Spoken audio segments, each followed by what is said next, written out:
At lunch, my daughter-in-law whispered, "If it weren't for you, this family would have a much better life." I just finished my plate. A week later, the bank froze the account she used the most, on my request. I hadn't planned it this way. For 15 years, I'd endured Rebecca's subtle digs, her cold smiles, her way of making me feel like an intruder in my own family. But something about that whispered comment, delivered while my son Thomas passed the salt to my grandson, finally broke something inside me. The dining room had been filled with the usual Sunday chatter. Thomas was proudly describing his promotion at work. The boys were arguing about baseball statistics, and I'd brought my homemade apple pie, the one Thomas had loved since childhood. Everything seemed normal, until Rebecca leaned over while the boys were distracted. Her perfectly manicured nails tapped against her water glass as she leaned toward me, her voice just low enough that only I could hear. "If it weren't for you, this family would have a much better life." Before we continue, comment where you're watching from and subscribe to the channel. We'd love to see how far our stories are reaching. I froze, fork midway to my mouth. My hand trembled slightly, but I managed to finish my bite, chewing slowly, swallowing past the sudden tightness in my throat. Decades of practiced composure kept my expression neutral as I set down my fork and dabbed at my lips with a napkin. "Mom, are you okay?" Thomas asked, noticing my silence. "Just fine, dear," I replied, forcing a smile. "Just thinking about how proud I am of your promotion." Rebecca's eyes narrowed slightly, that familiar look of calculation crossing her face before she turned to Thomas with a brilliant smile. "We should celebrate properly, honey. Maybe that trip to Napa we've been talking about?" Thomas shifted uncomfortably. "Well, we should probably wait until things settle down financially." "Oh, Thomas," Rebecca cut in, placing her hand over his. "You work so hard. You deserve this. We'll make it work." Her voice had that special quality, half syrupy sweetness, half steel, that I'd watched her perfect over the years. It was the voice that always got her way, that always made Thomas doubt himself. I watched my son's resolve crumble under her touch. He'd always been sensitive, always eager to please. Since marrying Rebecca, that quality had intensified. He seemed constantly caught between wanting to make everyone happy and fearing he was failing at it. "Maybe you're right," he conceded with a small smile. "I always am," Rebecca replied with a wink, before shooting me a triumphant glance. That night, I couldn't sleep. Rebecca's words kept echoing in my mind. "If it weren't for you, this family would have a much better life." I stared at the ceiling of my modest apartment, the same one I'd moved into after selling my house to help Thomas and Rebecca with the down payment on their beautiful colonial 5 years ago. I'd given them nearly everything. My retirement savings had paid for their wedding when Rebecca insisted on something grander than they could afford. My husband Harold's life insurance had covered Thomas's student loans. And when they'd found their forever home but couldn't quite manage the down payment, I'd sold the house where I'd raised my son, where Harold and I had built our life, telling myself it was an investment in my family's happiness. "You could live with us, Mom," Thomas had offered, but the quick flash of panic in Rebecca's eyes had told me everything. I found the apartment instead, assuring them it was what I wanted. "Where did I go wrong?" I whispered to Harold's photograph on my nightstand. My late husband would have known what to do. He'd always been the backbone of our family, the one who could see through pretenses. The next morning, I made a decision. I would check my financial statements, something I'd been neglecting lately, allowing Rebecca to help manage some of my accounts since she had such a good head for money. What I found sent a chill through me. Regular transfers from my accounts to an unfamiliar one. Credit card charges I didn't recognize. Loan documents with my signature. A signature that looked close to mine but wasn't. I spent the next few days gathering evidence. Bank statements, credit reports, loan documents. By Friday, I had a clear picture, and it was devastating. Rebecca hadn't just been helping. She'd been systematically draining my accounts. The trip to Napa wouldn't be the first luxury she'd financed with my money while telling Thomas they were struggling financially. My hands shook as I drove to the bank, a folder of documents beside me. Mrs. Schultz, the manager who had known me for 20 years, listened gravely as I explained the situation. "I'm so sorry, Martha," she said, patting my hand.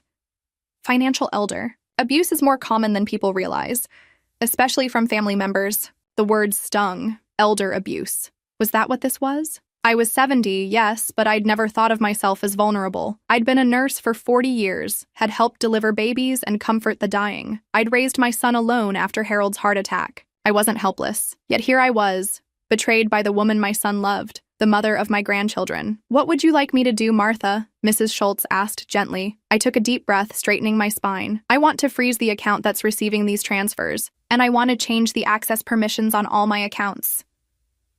"Are you sure? This might cause family conflict." I thought of Rebecca's whisper, of the years of subtle undermining, of how she manipulated Thomas with that mixture of guilt and affection that left him constantly seeking her approval. "I'm sure," I said firmly.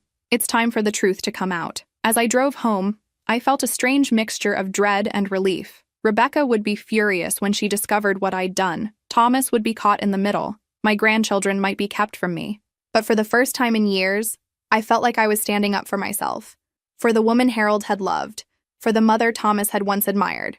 Whatever came next, I would face it with the dignity I'd abandoned for far too long.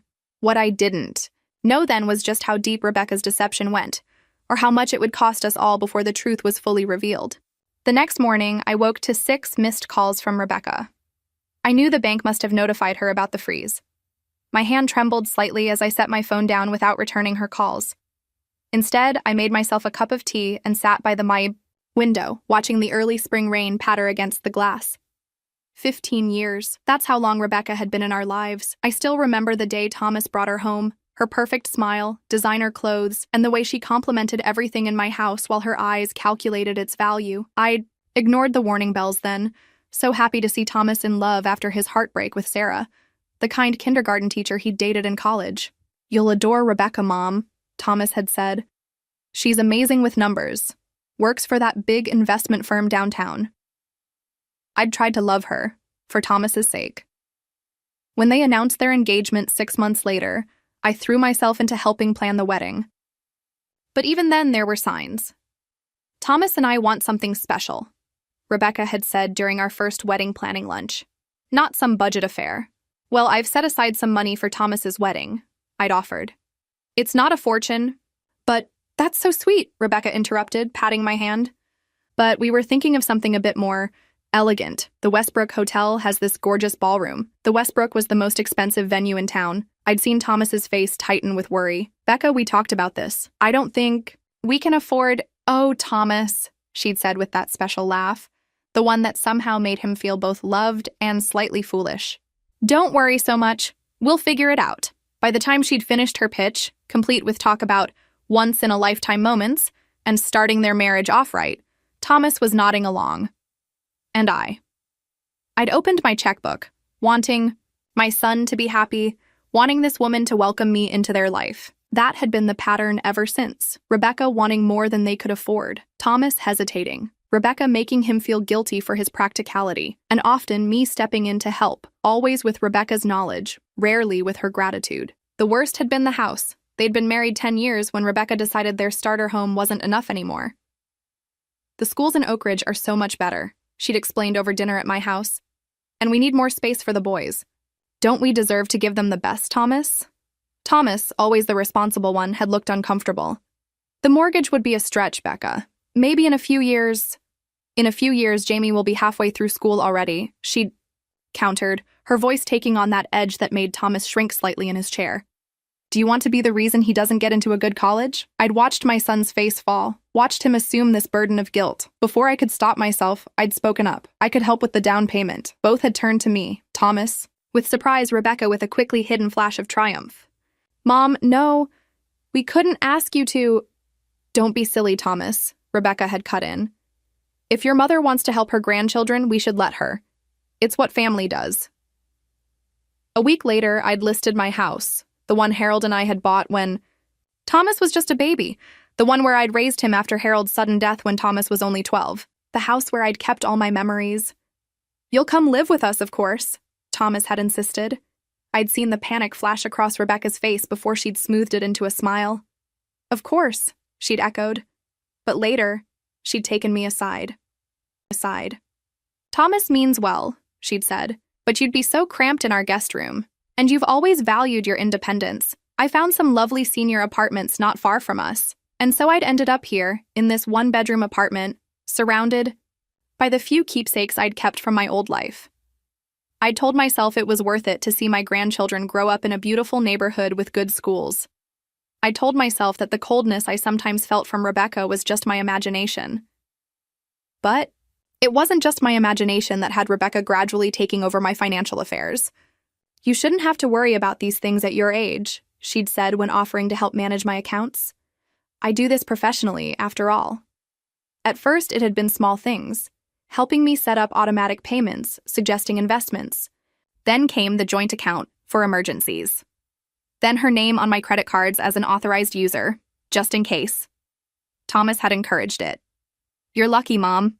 Rebecca handles all our finances too. She's brilliant at it." I'd tried to ignore how Thomas never seemed to know exactly how much money they had, or how Rebecca would dodge his questions with, "Don't worry about it, honey.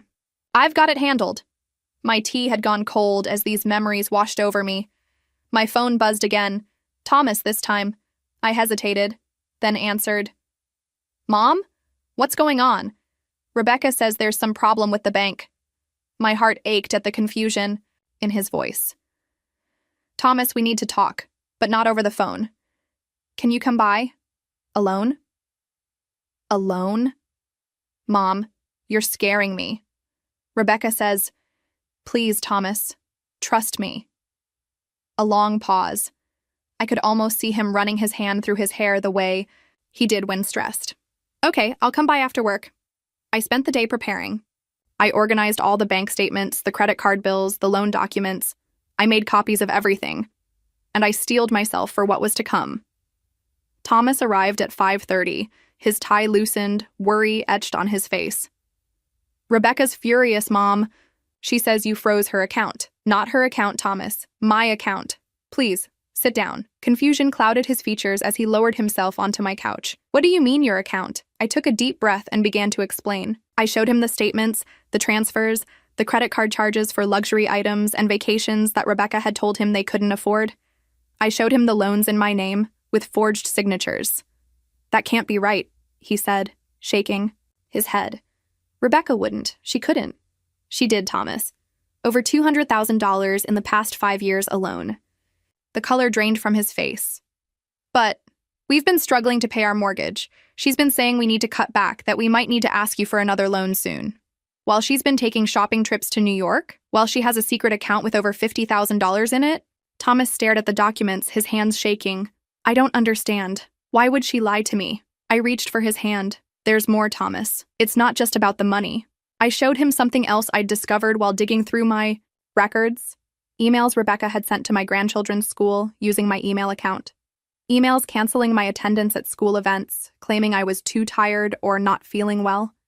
Emails I'd never written. "She's been keeping me away from the boys, Thomas, making them think I don't want to be involved." Thomas's face crumpled. "Last Christmas, you didn't come to Jamie's recital. He was so hurt. Rebecca said you'd called to say you weren't up to it. I never knew about it. I was waiting at home for you all to pick me up as we'd planned." A tear slid down Thomas's cheek. "Mom, I'm so sorry. I had no idea. She's very good at what she does, Thomas. She's kept us apart while making each of us think it was the other's choice." Thomas stood abruptly, pacing my small living room. "I need to talk to her. I need to hear her side." Fear gripped my heart. "Thomas, please be careful. She'll try to manipulate you. She always does." He looked at me then, really looked at me, and for a moment I saw the boy who'd lost his father too young, who'd grown up trying to be the man of the house, who'd always taken care of me even when I was supposed to be caring for him. "I know, Mom. I'm starting to see that now." He picked up the folder of evidence. "Can I take this?" I nodded, and he bent to kiss my cheek. "I'll come back tomorrow. We'll figure this out." After he left, I sat in the growing darkness, not bothering to turn on the lights. I'd done what I needed to do. I'd shown Thomas the truth, but I couldn't shake the fear that Rebecca would find a way to twist things, to make him doubt what he'd seen with his own eyes. She'd done it before, countless times. My phone buzzed with a text from Rebecca.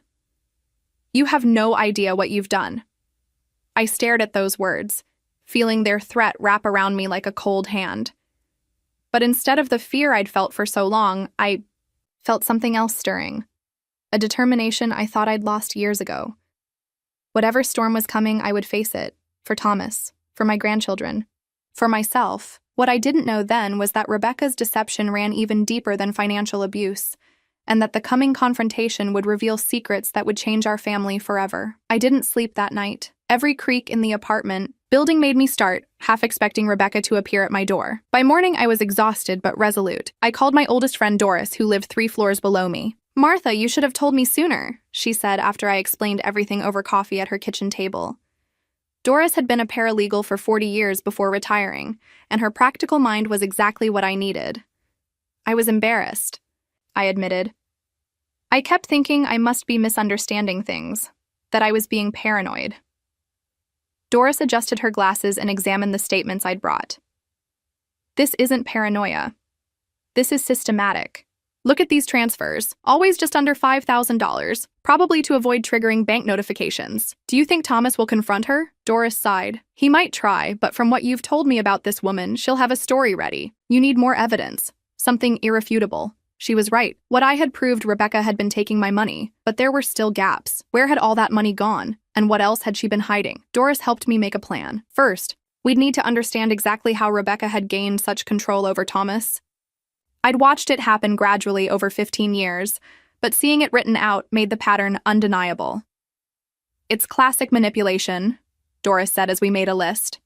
"Isolating him from supportive relationships, especially you, controlling information, creating financial dependency, making him doubt his own judgment." I remembered countless occasions where Thomas had expressed an opinion only to have Rebecca subtly undermine him. "Oh, honey," she'd say with that particular laugh, "you know that's not how it works." Or, "Remember what happened last time you made that decision?" She'd reference past failures that I had never witnessed, making Thomas doubt himself. "She uses his kindness against him," I said softly. "Thomas has always wanted to make people happy, ever since he was a little boy." "Manipulators target that quality," Doris confirmed. "Now let's focus on the financial trail." We spent hours tracking transactions, noting patterns. Rebecca had started small, a few $100s here and there from my accounts. Then larger transfers, always with plausible explanations if I happened to notice. "Oh, that was for Jamie's school trip." Or, "We prepaid some of your medical expenses." By mid-afternoon, we documented over $180,000 in unauthorized transfers over the past 3 years alone. But there was still a missing piece. "These transfers all go to the same account," Doris noted, pointing to the account number that appeared repeatedly. "But you don't have access to see where the money goes from there." "The bank wouldn't tell me," I said. "Privacy regulations." Doris tapped her pen against the table. "We need someone who can trace this further. I know just the person."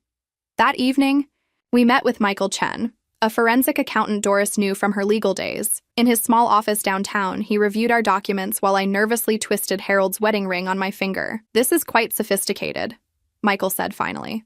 "These transfers were structured to avoid detection. But there's a pattern here I've seen before." He explained that the account receiving my money appeared to be a pass-through, a temporary holding place before the funds were moved elsewhere. With my permission, he made some calls to contacts at several banks. 2 hours later, we had our answer. The money had been moving through 3 different accounts before landing in an offshore account in Rebecca's name only, not jointly with Thomas. "There's approximately $320,000 in that account," Michael said. "Far more than what we've traced from your accounts." My stomach dropped. "Where did the rest come from?" Michael's expression turned grim. "Without access to all her financial records? I can't be certain. But given the pattern, I'd suspect she's been diverting funds from your son's accounts as well." The thought made me sick. Thomas worked so hard at his engineering job, often taking on extra projects. Meanwhile, Rebecca had been telling him they were struggling financially, making him feel guilty for even small purchases for himself. I remembered last Christmas, when Thomas had wanted to buy a new fishing rod. "We really can't afford luxuries right now," Rebecca had said with a dramatic sigh. "Not with Jamie's orthodontist bills." Thomas had put the rod back, looking defeated. Had she been taking from him all along, while making him believe they were barely making ends meet? "There's something else," Michael said, interrupting my thoughts. "Recent activity shows a large withdrawal 3 weeks ago. $75,000 transferred to a real estate holding company. A quick Search revealed the company was developing luxury condominiums downtown. Was Rebecca planning to leave? To take my grandchildren and disappear with all this money? My hands shook as I gathered the documents. I need to tell Thomas. Immediately. Be careful, Doris warned. Rebecca won't give up without a fight. I called Thomas that evening, asking him to come alone. He sounded hesitant. Rebecca thinks we should all talk together, Mom. Please, Thomas. Just you first. After a long pause, he agreed to stop by the next morning before work. I spent the night organizing all the evidence, making copies, preparing to show my son just how thoroughly he'd been deceived by the woman he loved. Thomas arrived at 7:30, looking tired and wary.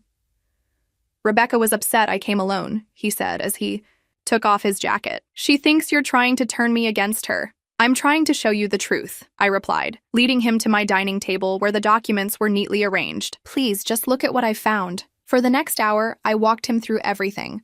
The unauthorized transfers from my accounts, the offshore account in Rebecca's name only, the recent withdrawal coinciding with the condominium development. Thomas's face grew paler with each revelation. This can't be right, he said, but his voice lacked conviction. There's more, I said gently, sliding over another folder. It's not just financial, Thomas. This folder contained evidence of how Rebecca had been controlling our relationship for years. Emails she'd sent from my account canceling plans with Thomas and the boys. Messages from Thomas that had been intercepted and deleted before I could see them. A calendar showing family events I'd never been told about, marked with notes like, "Don't forget to tell Martha the wrong time."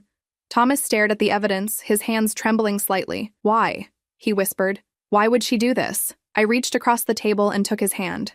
I think she's been isolating you, making you dependent on her. Have you noticed how few of your old friends you still see? How rarely you visit your cousins now? A look of realization crossed his face. She always has reasons why we can't go. Someone said something offensive, or the timing isn't good, or... And at home? I asked carefully. Do you have access to all the financial accounts? He looked down. Rebecca handles all that. She says I'm not good with money, that I just mess things up. He paused, then added quietly, She gets upset if I ask too many questions. My heart broke hearing how thoroughly my confident, intelligent son had been convinced of his own inadequacy. Thomas, look at me, I said firmly. You are not bad with money. You're not forgetful or socially awkward or any of the other things she might have told you. You're being manipulated by someone who's taking advantage of your kindness. For a moment, I saw a flash of the little boy who'd come to me with skinned knees and broken toys, trusting me to make things right. Then his expression hardened. I need to talk to her, he said, gathering the papers. I need to hear her explanation. Fear clutched at my heart. Thomas, please be careful. She'll try to twist this, to make you doubt yourself again. He stood, his jaw set. Not this time, Mom. I see the pattern now. He gestured to the documents. This is too clear to explain away. After he left, I sat at my empty dining table, both relieved and terrified. Thomas knew the truth now, but confronting Rebecca would be dangerous. She'd built her entire life on these deceptions. She wouldn't give them up easily. My phone buzzed with a text from Thomas. Coming back tonight with Rebecca. She insists on talking to you. Be ready. I took a deep breath and called Doris. Whatever. Storm was coming. I wouldn't face it alone. What I couldn't know then was that Rebecca had one final, devastating manipulation planned. One that would test Thomas's newfound clarity and threaten to destroy what remained of our family forever. The next morning, Thomas and I reviewed financial statements at my kitchen table. The more we uncovered, the worse it looked. Rebecca hadn't just been stealing from me, she'd been systematically draining their joint accounts for years, all while making Thomas believe they were struggling financially. I don't understand, Thomas said, running his hand through his hair. We've been putting off vacations, driving old cars. Where did all this money go? The answer came later that day when Thomas's lawyer called. After obtaining emergency court orders to freeze all accounts associated with Rebecca, they discovered something shocking. A luxury apartment in New York, purchased 8 months ago, in Rebecca's maiden name. New York? Thomas repeated, his face pale. She doesn't know anyone in New York.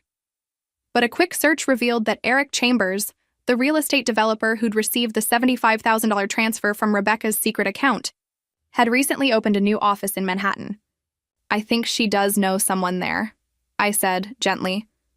Thomas was still processing this betrayal when his phone rang. It was Jamie, his oldest son, sounding upset. Dad? Mom's acting weird. She's packing our suitcases and saying we're going on a surprise trip, but she won't tell us where or call you. Thomas's face drained of color. Jamie, put your brother on another phone and go somewhere Mom can't hear you.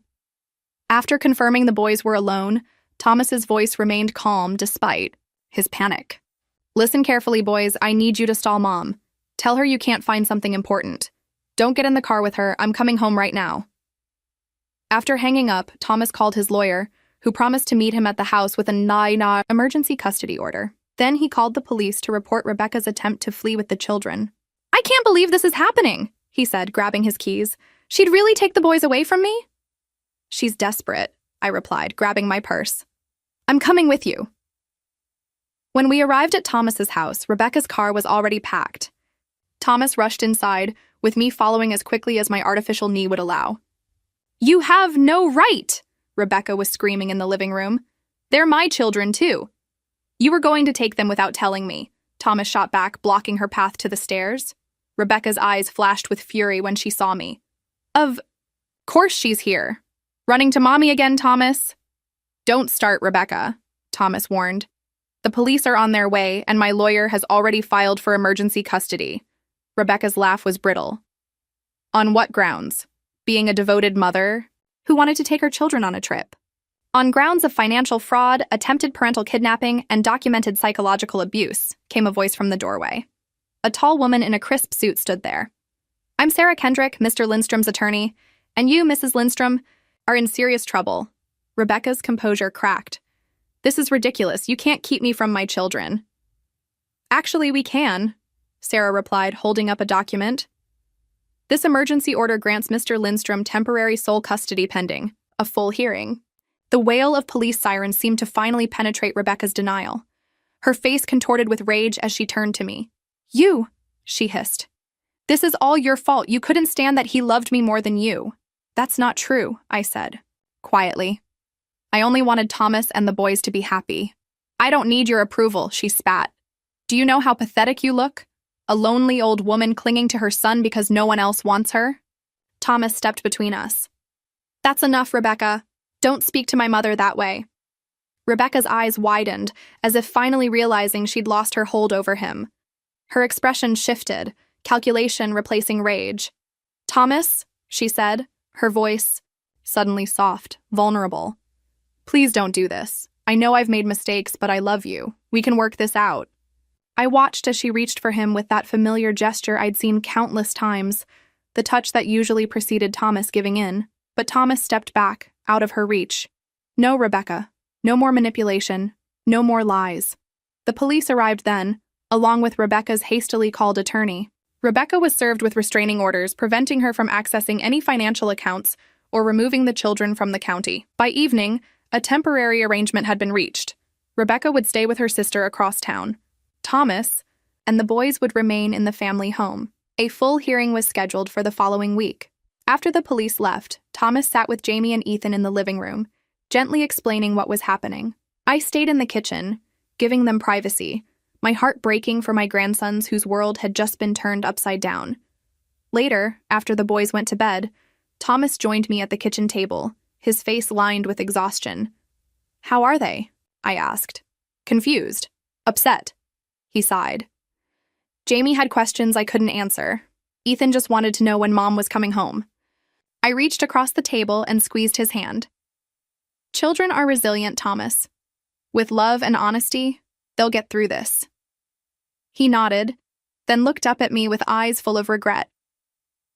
I should have listened to you years ago, Mom. All those times you tried to talk to me about Rebecca, she didn't want you to see it, I said gently. That's how manipulation works. Thomas was silent for a moment. Was any of it real? Did she ever really love me, or was I just useful to her? I don't know, Thomas, I admitted. But what I do know is that you loved her, truly. And you've been a wonderful father to those boys. That's what matters now. The day before the custody hearing, Thomas received a call from his lawyer. We found something you need to see immediately, Sarah said. Something about Rebecca's past. An hour later, we sat in Sarah's office staring at the documents spread across her desk. Rebecca Carlton isn't her original name, Sarah explained. She was born Rebecca Winters. She changed it legally when she was 22, right after her first husband divorced her. First husband? Thomas repeated, stunned. She told me I was her first marriage. Sarah nodded grimly. The first of 3, actually. Before you, she was married to David Carlton for 14 months. Before him, Gregory Peterson for just under 2 years. Thomas looked shell-shocked. She was married twice before me? How is that possible? She was only 28 when we met. She married young, Sarah said. And more importantly, she established a pattern. She slid forward several court documents. Both previous marriages ended with accusations of financial manipulation and emotional abuse. Both men claimed she isolated them from family and friends, controlled their finances, and then attempted to leave with substantial assets. There's more, Sarah continued. The real estate developer, Eric Chambers, is married with children. He and Rebecca have been involved for approximately 18 months, according to electronic communications we've obtained. He recently told his wife he's leaving her. Thomas closed his eyes briefly, absorbing this fresh betrayal. When he opened them, there was new resolve in his expression. I want everything on record for the hearing, he said firmly. Every detail of her past marriages, her relationship with Chambers, the financial fraud, all of it. On the morning of the hearing, I sat with Thomas in the courthouse hallway. Rebecca arrived looking immaculate in a conservative navy dress, her expression a perfect blend of dignity and subtle suffering. She nodded coolly at Thomas, then turned to me, her eyes hard despite her composed expression. I hope you're satisfied, she said quietly. You've finally gotten what you wanted, destroying my family. Before I could respond, the courtroom doors opened. As we filed in, I thought about her words. Had I wanted this? The pain in my grandson's eyes, the devastation on my son's face? No. What I had wanted was for Thomas to see the truth, for my grandchildren to grow up in a home without manipulation and lies, for our family to be based on love and honesty, not control and deception. As the judge entered and the hearing began, I knew that whatever happened next, that truth was finally being served. Rebecca might still fight, but her power over our family was broken. What none of us could have anticipated was the shocking revelation that would emerge during Rebecca's testimony, a truth so unexpected it would force us all to reevaluate everything. We thought we knew. The courtroom fell silent as Rebecca took the stand. Despite everything, she looked composed in her navy dress, hands folded neatly in her lap. But when questioned about her previous marriages, something changed. They're irrelevant, she snapped, her carefully crafted image slipping. Ancient history, Thomas's lawyer pressed on. Did you inform Mr. Lindstrom of these previous marriages before your wedding? Rebecca's eyes darted to Thomas. It never came up. So you deliberately concealed? I did what I had to do. Rebecca's voice rose sharply. Do you have any idea what it's like to start with nothing, to have no safety net? The judge leaned forward. Mrs. Lindstrom, please control yourself. Rebecca took a deep breath, her hands trembling slightly. My parents died when I was 17. No insurance, no savings, nothing but debts. I was alone. I felt a surprising twist of empathy. I hadn't known this about her. I worked 3 jobs. To survive, Rebecca continued, her voice steadier now. But it wasn't enough. Then I met Gregory. He had money, security. So yes, I married him, and then systematically isolated him from his family and drained his accounts. Thomas's lawyer added. Rebecca's laugh was bitter. Is that what he told you? Gregory was controlling, suspicious. When I finally left, I took what I needed to start over. She straightened her shoulders. I didn't tell Thomas about my past because I wanted a clean slate. I loved him. Her voice softened as she looked at my son. I still do, Thomas, despite everything. I watched Thomas's face carefully, saw the brief flicker of doubt. Rebecca had always known exactly how to reach him. But then the lawyer presented evidence of Rebecca's relationship with Eric Chambers, texts, emails, hotel receipts. Her affair had been going on for nearly 2 years. You claim to love Mr. Lindstrom, yet you've been planning to leave him for months, the lawyer said. You purchased property in New York without his knowledge. You attempted to flee with his children. Are these the actions of someone who loves her husband? Rebecca's composure finally shattered. You don't understand. None of you do. She turned to Thomas, desperate now. I was securing our future. The money, the apartment. It was all for us. For when you finally stood up to her. She pointed at me. Thomas looked genuinely confused. What are you talking about? Your mother, Rebecca cried. She's always controlled you. Always been between us. I was waiting for you to choose me, really choose me, over her, the courtroom murmured. I sat frozen, stunned by the depth of Rebecca's delusion. Rebecca, Thomas said quietly, my mother has never controlled me. She's never tried to come between us. She sold her home to help us buy ours. She's supported us in every way possible. She's turned you against me, Rebecca insisted. No, Thomas replied firmly. Your actions did that. The rest of the hearing passed in a blur. Rebecca's testimony grew increasingly erratic as her carefully constructed reality crumbled. By the end, even her own lawyer looked defeated. The judge's ruling was decisive. Thomas received primary custody of the boys. Rebecca was granted supervised visitation and ordered to undergo psychological evaluation.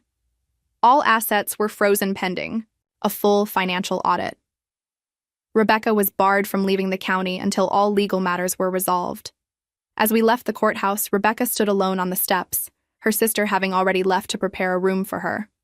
For a moment, she looked small and lost.